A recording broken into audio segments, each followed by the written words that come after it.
We're going to call it Storytime with a senior citizen. Alright, here we go.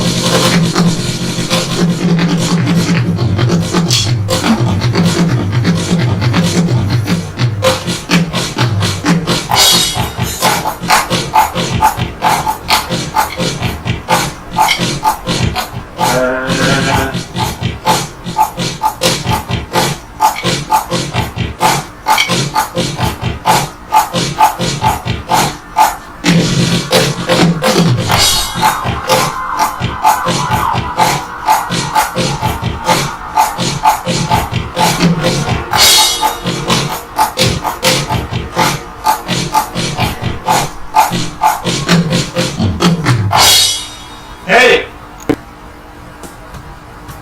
I'm Chaka, and we're with a story time. I'm going to talk a little bit about my musical journey as a drummer. So if I managed you, if I did choreography for you, or produced you as a group musician, I probably will not be talking about you today.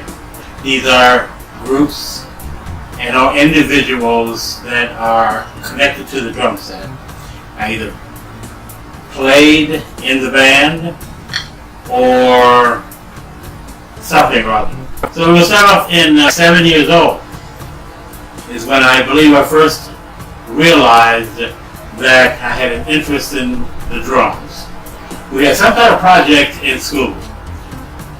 We had to create something. It may have been create a musical instrument or something. Do something. So what I decided to do is take one of the coffee cans. They'd buy a coffee in those days. A big old can of coffee, metal can. When it became empty, they'd use it for grease or whatever. So I took one of those coffee cans that was already empty. I took the bottom off. I cut a couple pieces of inner tube. In those days, car tires had inner tubes in them, so you can almost find them up and down the street almost anywhere. So I cut a couple circles of inner tube.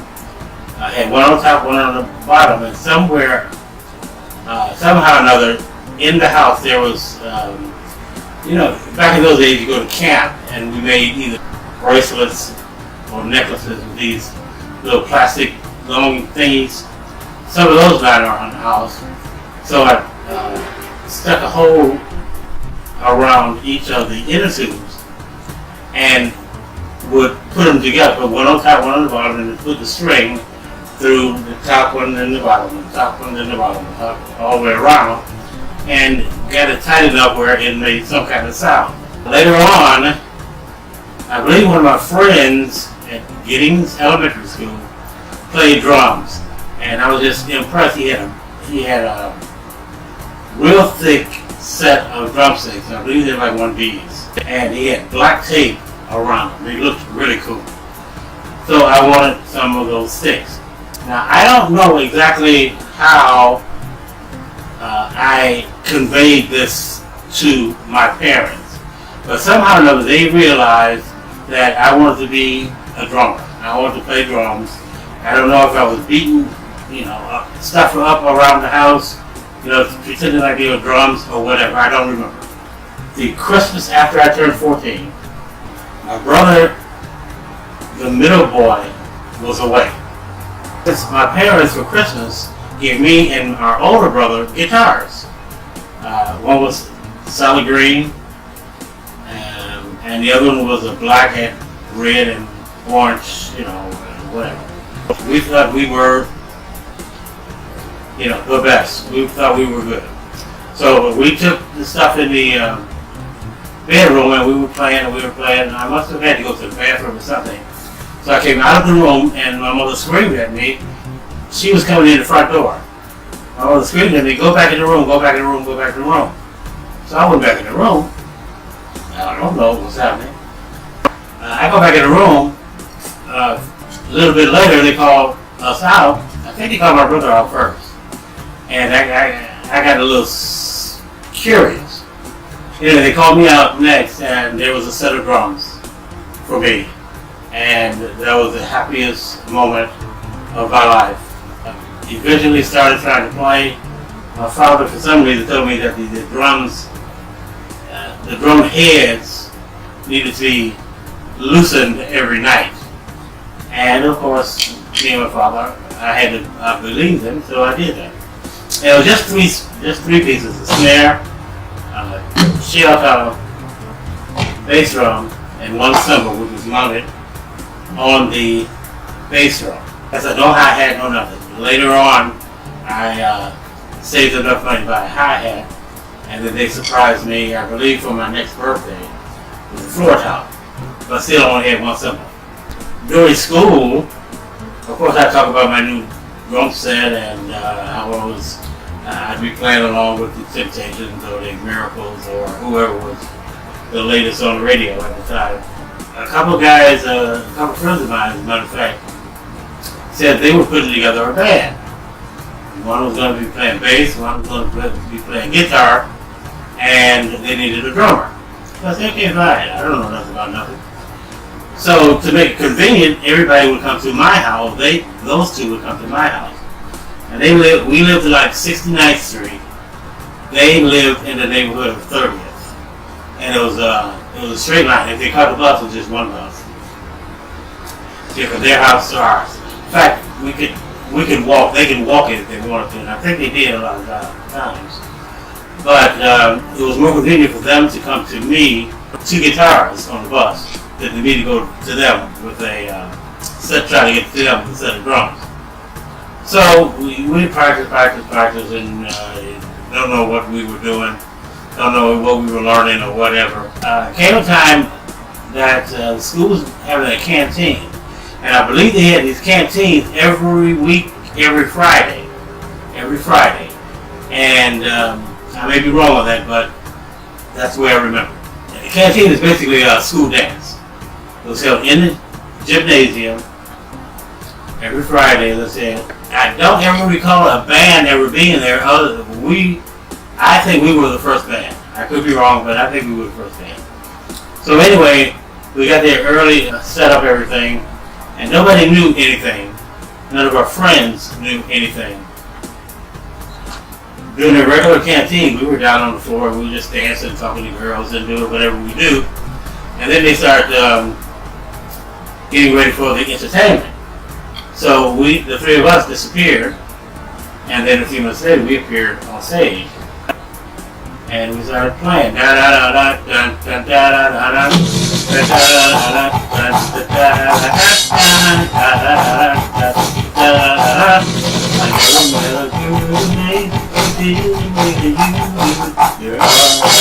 The first song I ever played in public in front of a crowd. We played a few more songs, I think Knock on Wood and Ain't We Called the Babe. And we did not have a singer, so it was just the music. We just did instrumental. And nobody tried to do the lead, we just played the rhythm. The next year, my father was trying to help me learn. All I was doing was playing with records. He wanted to get me a teacher, so he had a friend who played drums by the name of Red. And because he would take me occasionally to a club called Gleason's, and I was too young to go in, so we would sit outside and just listen to the band. And Red was one of the drummers that played in the band. So he had Red come over and try to give me a couple lessons. And I remember the first thing he taught me was just to play everything together.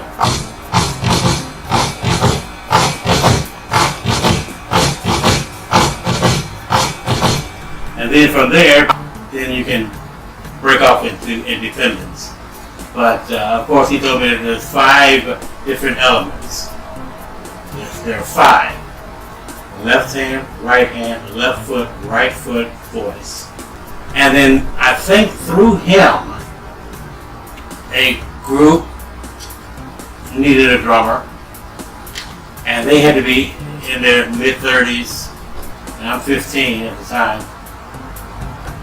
No rehearsal, no practice, if you will, whatever.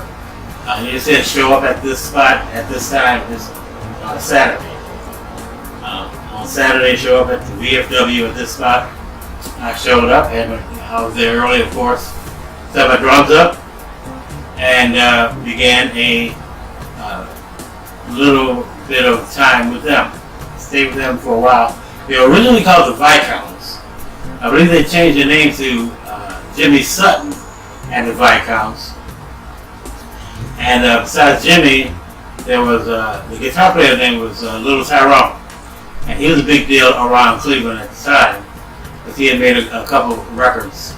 I Know Why and Why is the two that I remember. And meanwhile, I'm still playing talent shows and whatever with my school band. At some point, we kind of hooked up with another band that was playing and not necessarily getting a lot of attention and success. So they had a drummer, bass, guitar, and 3 horns, and it was just the 3 of us, the little rhythm section. And I think we were just beginning to incorporate my brother into the group as a James Brown imitator. We merged the 2 groups and became the Time Charmers. During that time, my brothers and I had gone to see James Brown 2 or 3 times. And he, during his performance, every time he said, and he said, a lot. Every time he said, the lights would change. And I think inside, probably what happened, as I'm thinking about it right now, probably what happened is a spotlight was shining into the bass drum of one of the drums. That's what I'm thinking what probably happened. But what I saw was a light inside the bass drum. So I said, you know what? So I said, I'm going to do that. So I went to the hardware store, making my own money. Went to the hardware store somewhere and found a 2-socket light fixture where the top of it had a screw and a nut, and I think the wire came at the bottom. So on the bass drum, there's an air hole right at the top with a grommet. I took that grommet off and filed that hole big enough for the fixture to go up through there, put the nut on top, and had a light. Now the problem was getting it to flash every time my brother said, So we went to our genius dad. And I do not mean that sarcastically. In my opinion, he was a real genius. And what he came up with was a little switch, and that when you touch it, the light comes on, and when you release it, the light goes off. So it never stays on unless you hold it closed. So he took that switch and hooked it to the light and put it under my hi-hat pedal. So all I had to do was, as most drummers know, you have a cymbal, especially in those days. Your hi-hat cymbals had a little bit more give to them. You could press down just a little bit more, even though they were closed. You could press down just a little bit more and get. So he put it in a spot where I could just press down just a little bit harder on that hi-hat, and every time my brother said I just hit that hi-hat, and the light in the bass drum would flash on and off. And what we did, we asked that before we came on, we asked that all the lights be turned off on the stage. And I would, just before they introduce us, I would hit that button and hold that light on. And I think we hit the name of the group, on the front head. So when the curtain opened, all you saw was that red light with time charmers on it. And then we go into it, your bad stuff. Say it all. I don't even know if that's a song that was out at the time, but you get the drift. And the girls went crazy.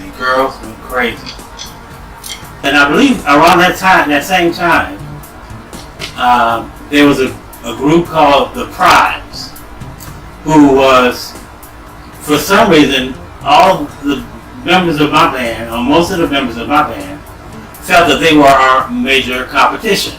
I didn't feel that, but that's not the point.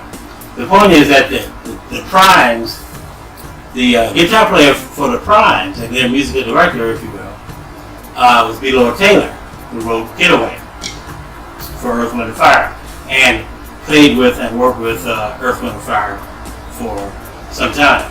When the Viscounts, last time working with the Viscounts, I hooked up with a group called the Now Generation. Bobby Miles played bass, Charles Miles, his brother, played guitar, a saxophone player named Hawk, and me. And Bobby and Charles would sing. This was a time of experimentation. And I remember one time we were smoking some good old ganja at rehearsal one day. And he came up with this brilliant idea that he was going to take a certain amount of our money, put it in a savings account, so that we could get better equipment. He thought that better equipment makes you sound better. And I was in total disagreement at the time, because I was heavily influenced. I probably would have disagreed anyway, but that was our bone of contention. And one reason why I decided I couldn't work with them anymore. But during that time that I was with them, it was the first time I actually tried to sing and play a song at the same time. And what was it? There's nothing you can do, girl. Nothing you can say. I just think the name go, I don't know the words. Take a whip from my brother. Highway, my brother. I was born to wonder. I was moving on. Yeah. That was fun. I think Harvey and the Phenomenals came next. Or maybe not. In between time, I think I was doing a lot of freelancing. I thought it was freelancing anyway. Remember Jimmy. What's Jimmy's last name? Jimmy was his name. Jimmy. That was his name. But anyway, I'll figure it out and I'll post it. But the Equations, I played behind the Equations. I don't remember the musicians in the band. I remember playing behind the Equations, the group of the Equations, and I remember playing behind Jimmy St. Clair. I remember playing behind him and a few other solo artists before I got with Harvey and the Phenomenals, which was a major group during that time in Cleveland. They were very popular, which made me kind of uncomfortable because I didn't feel like a Harvey and Phenomenal. So I suggested that we change our name to just either the Phenomenals or Phenomenon. They chose to go with Phenomenon. We began playing Harvey, Julius on bass,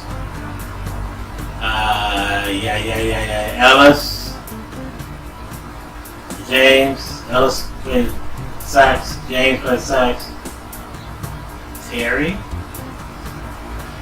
I don't remember the tenor player's name. The trumpet player's name. And I believe that was it.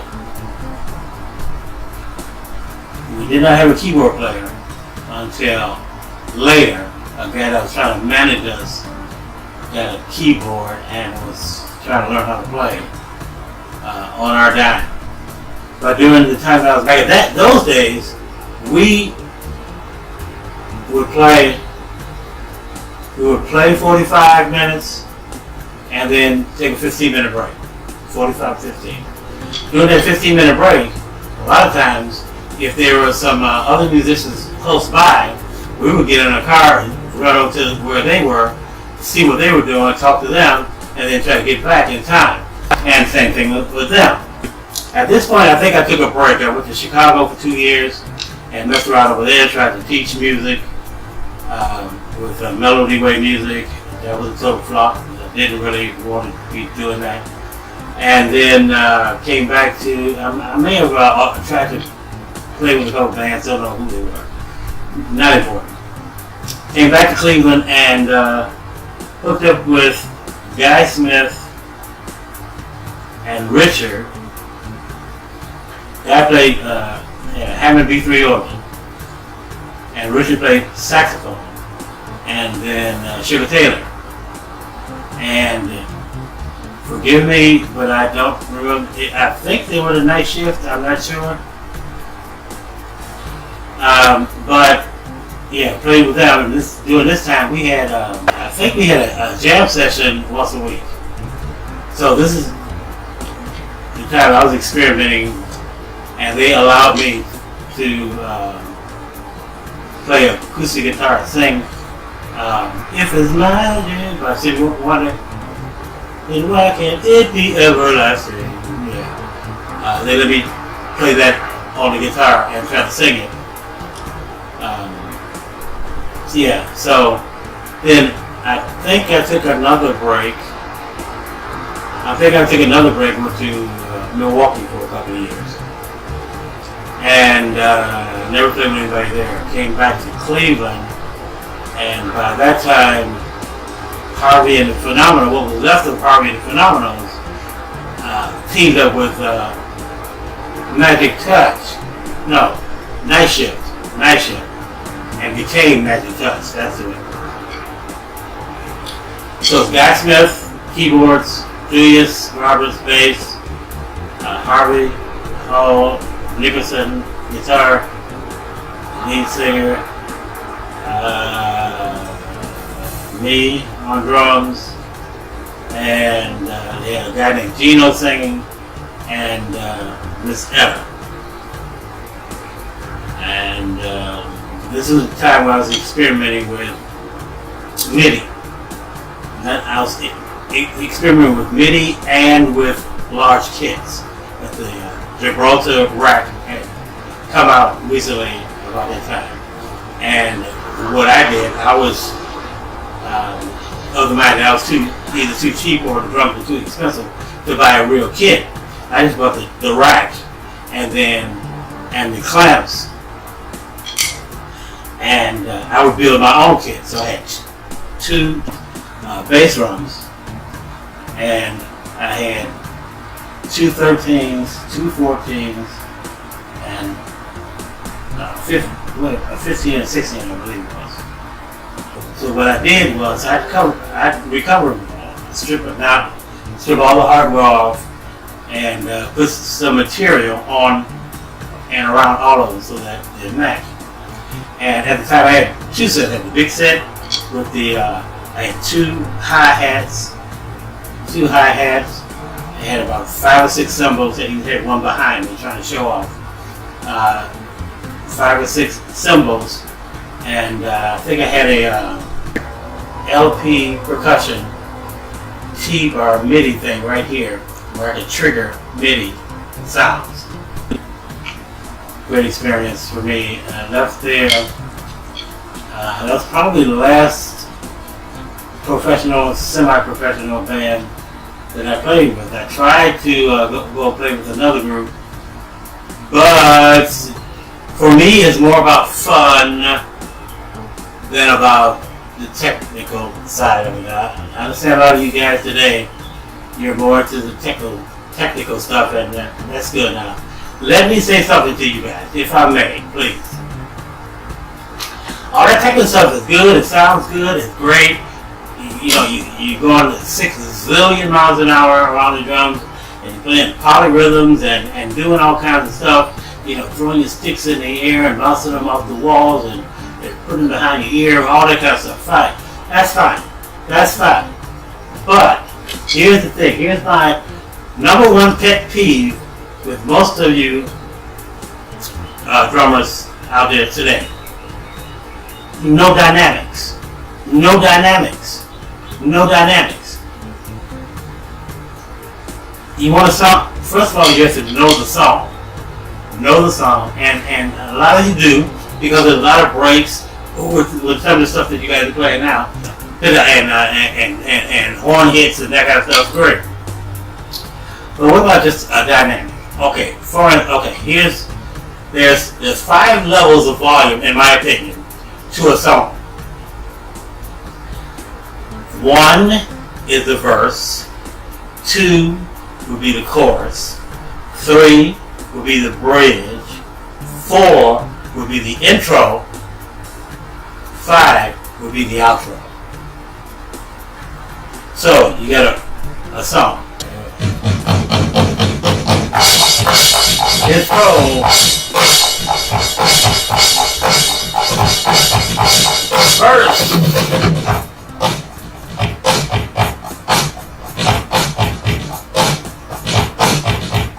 chorus,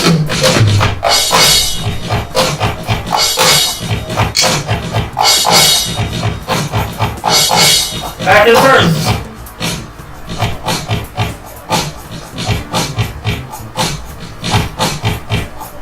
bridge,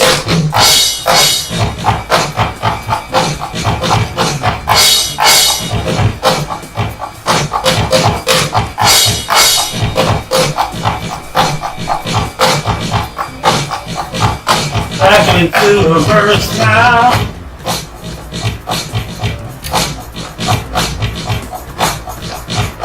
Alright, we're going to do a chorus now.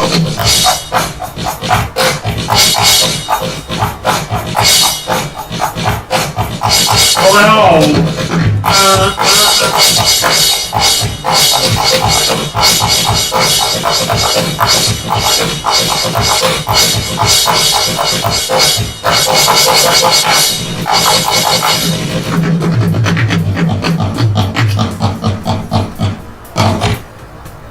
Yeah. Alright, I think that's it for my story time today. Thank you very much for listening to an old senior citizen talk about the past. Hope you enjoyed it. If you did, please subscribe to this channel. Hit the like button. If you did like it, hit the dislike. That's fine too. Just let me know that you were here. And till the next time.